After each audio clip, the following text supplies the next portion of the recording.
Along the Mississippi River, 6 miles from present-day St. Louis, Missouri, there stood a city that once dominated the heart of the continent. At its center was a powerful leader. A great number of years ago, there appeared among us a man who came down from the sun. This man told us that he had seen from on high that we did not govern ourselves well, that we had no master, that each of us had presumption enough to think himself capable of governing others, while he could not even conduct himself. 1,000 years ago, the great sun, a leader who was both king and pope, lived atop a man-made royal mountain 10 stories high. Its 16-acre base larger than any pyramid in Egypt. He told us that in order to live in peace among ourselves, we must observe the following points. We must never kill anyone but in defense of our own lives. We must never know any woman besides our own. We must never take any things that belong to another. We must never lie, nor get drunk. We must not be avaricious. We must give generously and with joy, and share our subsistence with those who are in need of it. From the heights of his royal estate, the great sun mediated between the Creator and the people, between the sun and the earth. This is Cahokia, city of the sun. The great sun ruled the thriving center of a vast Mississippian culture.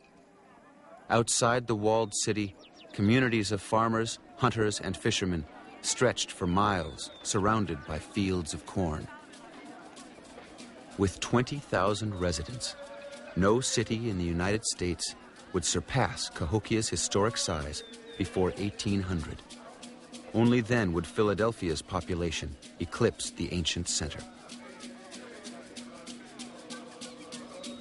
These people lived in daub and wattle houses on top of the principal people did, the priest and the royalty.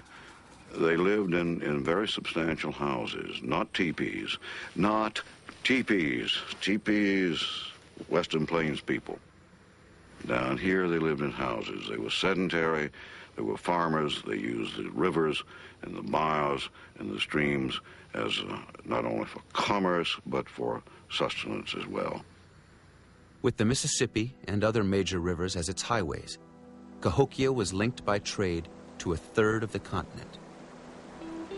Copper arrived from the Great Lakes, obsidian from Yellowstone, mica and crystal from the Appalachians, gold and silver from Canada, shell from the Gulf of Mexico.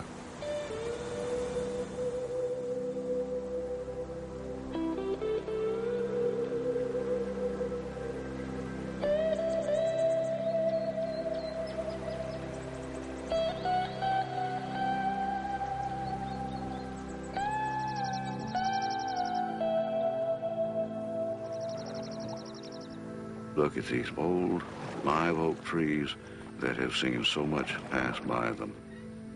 Magnificently dressed Indian people coming down that bayou in a dugout, greeting people, standing right here on this bank, of having a good time, because they did.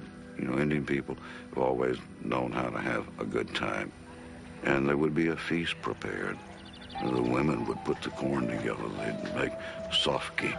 They would roast a deer.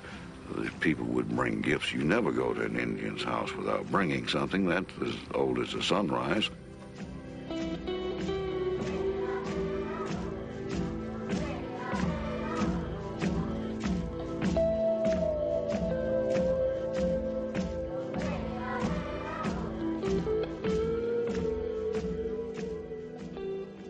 Cahokia was the pinnacle of a mound-building culture with traditions dating back